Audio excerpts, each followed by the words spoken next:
Welcome boys and girls, Christine here with a discussion about the Dwarves in Radious Total War for Warhammer 3 Immortal Empires. The Dwarves are a great race in the context of Warhammer 3. So you don't necessarily need as many changes as you do for other races to vastly improve their campaign experience, because their campaign experience is absolutely one of the best in the game. Between the Legendary Grudges, Age of Reckoning, Confederation of Legendary Lords, it is a pretty damn great system, or various systems that they do have. Of course, there are changes they've made for Dwarves, not just the addition of new units, but that's kind of the point to make about Radius. Radius's primary benefit to the campaign, beyond, battle changes and unit stat changes, is the fact that they got a lot more different units in the game than the baseline one. So for instance, you get things like Dwarven Scouts, you get Axe Throwers, you get Iron Hammer Warriors, you get all kinds of units, infantry, ranged, artillery, across multiple tiers. This is how you keep units viable throughout the entire course of the campaign, or ensuring that constructing higher tier buildings is worth it. Though in some ways, I think with the Dwarves, it's actually a bit of a downgrade compared to where it is in the baseline game. The reason I will say that is because, for instance, Iron Drakes by default and Trollhammer torpedoes are recruited from the Arms Foundry, right? You like Arms Forge for Iron Drakes, Trollhammer from Arms Foundry. They've changed that so that you require a tier 4 Foundry building, and I think that's a genuine mistake in terms of Dwarven design. And then there's all kinds of different things as well, like hammers are a tier higher and all that. It feels to me that the design of the Dwarves, in terms of the way they work as a race here, is more in line with how but improved with how Dwarves used to work pre-Thrones of Decay. And that makes sense because Radius has been around for a while, so they've taken things from the past and moved them forward.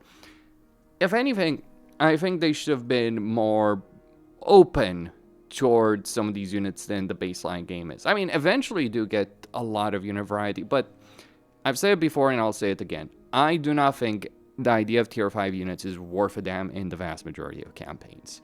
And the reason I don't think they're worth a damn is because you rarely, if ever, end up at tier 5 in a relevant point in the campaign. So any unit, including Thunderbards in this case, flame cannons, and a couple other things, like, yeah, having a couple of really elite units at tier 5, great, if it's just, another infantry unit. But when it's things like Thunder Barges, Flame Cannons, or Tier 4 Iron Drakes, Troll Hammers, etc., that doesn't create better variety in a campaign. That actually reduces the variety you have.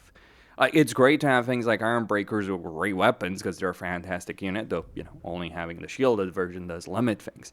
And the thing is, Dwarves do have a lot of nifty tools with regards to Radius. For instance, early on in a campaign, you can recruit Dwarf Warriors with long axes, so you have an anti-large infantry option with a pretty good level of armor, and that's something Dwarves actually need. Like, that's the thing about Radius. It's about filling up these toolkits in a campaign so that you do have options to deal with all kinds of situations. I do believe, especially for Dwarves, when you're looking at these variants, Quarrelers, Dwarf Warriors, etc., that some level of Warband upgrade system would be great to be able to switch between these different armaments and, of course, unit upgrades. But I think there's a sub-mod that allows you to do that with regards to Radius. There's only, obviously, a version of the Warband upgrade mod that works in the baseline game. So whether or not there is one for Radius, I haven't checked. There might be, there might not be. Okay, so that's one of the things with regards to the unit situation. With respect to other aspects of the Dwarves, well, one of the things I would say is not especially great about Radius is if you're playing on a high difficulty, or any difficulty in general, you're going to have a control issue. Now, the baseline design of how control works in Radius is that the less control you have, the more you lose of it. I understand it makes some sense from a perspective it incentivizes you to care about control, but here's the problem, and where it really kicks in. if this was inherently so it incentivizes you to actually give a shit about control as opposed to, you know, knowing that you will always have a good level of control if it goes too far, and rebellions are rare.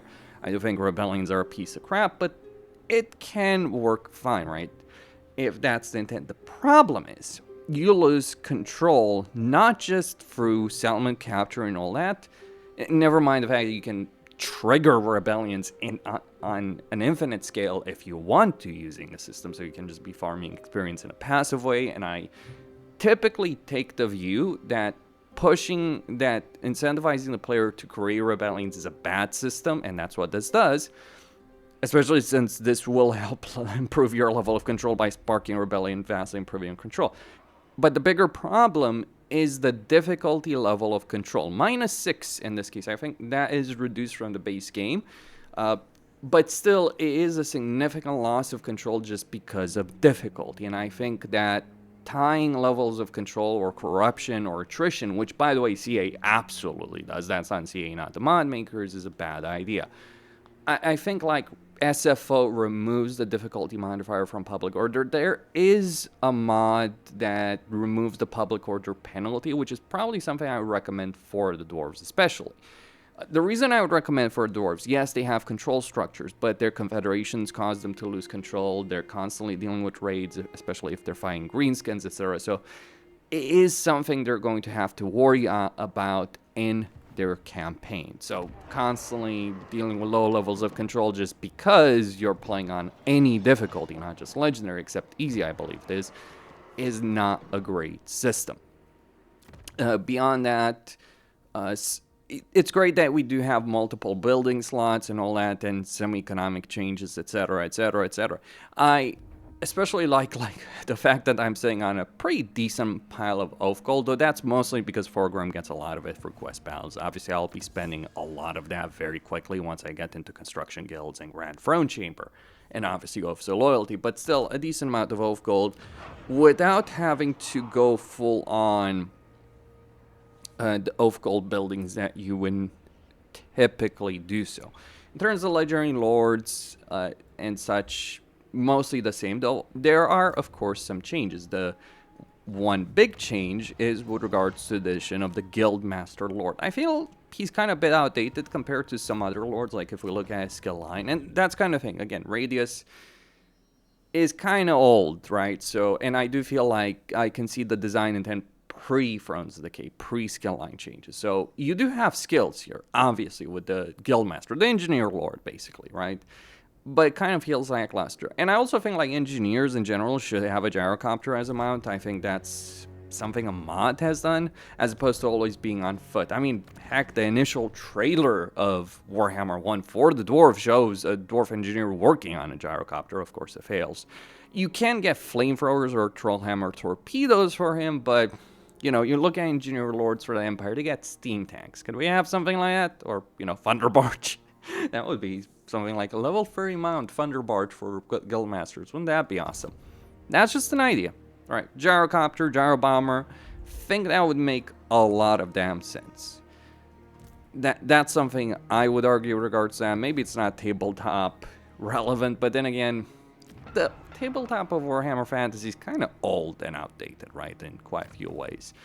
Because Games Workshop didn't update it for a long time with many races until they shut it down and then moved on Old World, and they're refusing to allow things from Old World to be used. That's the problem with the baseline game design.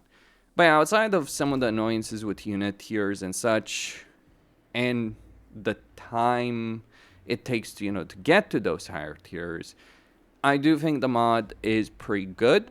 I do think it does have some drawbacks, but overall you will have a higher unit variety. It's, however, the types of units you have variety. If you're looking for having more dwarf infantry, you will definitely have that. But you'll be losing out in terms of the special units of the dwarves. And you'll only get those, including things that are very widely available in the base game later on. Sure, you'll still get Iron Drakes, don't get me wrong. Grudge Settler units, Grudge Settler army, Regiments Renown, and you have more of those. Absolutely. I think my perspective in general of those kind of special units, I can understand you don't want the players to just mass those units, Well, first off, they will eventually, but secondly, I've always argued that some kind of idea of unit caps would be good. Like, if you get, you can recruit units from a lower tier, but you can only recruit limited quantities until you get to a higher tier. So that prevents people just spamming Iron Drake armies, which, by the way, are very effective. Or, it would help with many races. But that is a specific idea with regards to that. Another thing that I believe should work different is the whole deep system. The baseline deep system is weird and pretty off-putting, I'll be honest, in terms of how it functions. You're required to spend a significant amount of money to unlock these benefits of the deeps. Now, they eventually pay off, obviously. You look at the magma chambers and all that kind of stuff. It is worth it, despite the cost. But the cost is pretty significant, and it takes time. And that's the thing. I don't think the deeps, if there was anything I would like to see added, is how the deeps work. Now, some of these problems are because of the game's design and how they implemented the deeps. So it's requiring you to waste a precious building slot on a deeps structure. And obviously that's not an ideal thing. But then it's also requiring you to spend growth points. I would completely remove the growth surplus points because you already have a limitation due to High King's Decree. You already have limitations due to construction costs. I would lower construction costs. I would remove the surplus point. I would make them much cheaper to build in general. Because I think the deeps would work best if it was a system you would engage in constantly. I would also say that I think Belegar needs a much better campaign mechanic. Like, if there's a legendary lord who needs a complete overhaul in how he works, it would be Belegar. Specifically, he does still have the upkeep, I believe, that 50% plus upkeep in his campaign if you're playing it with Radius.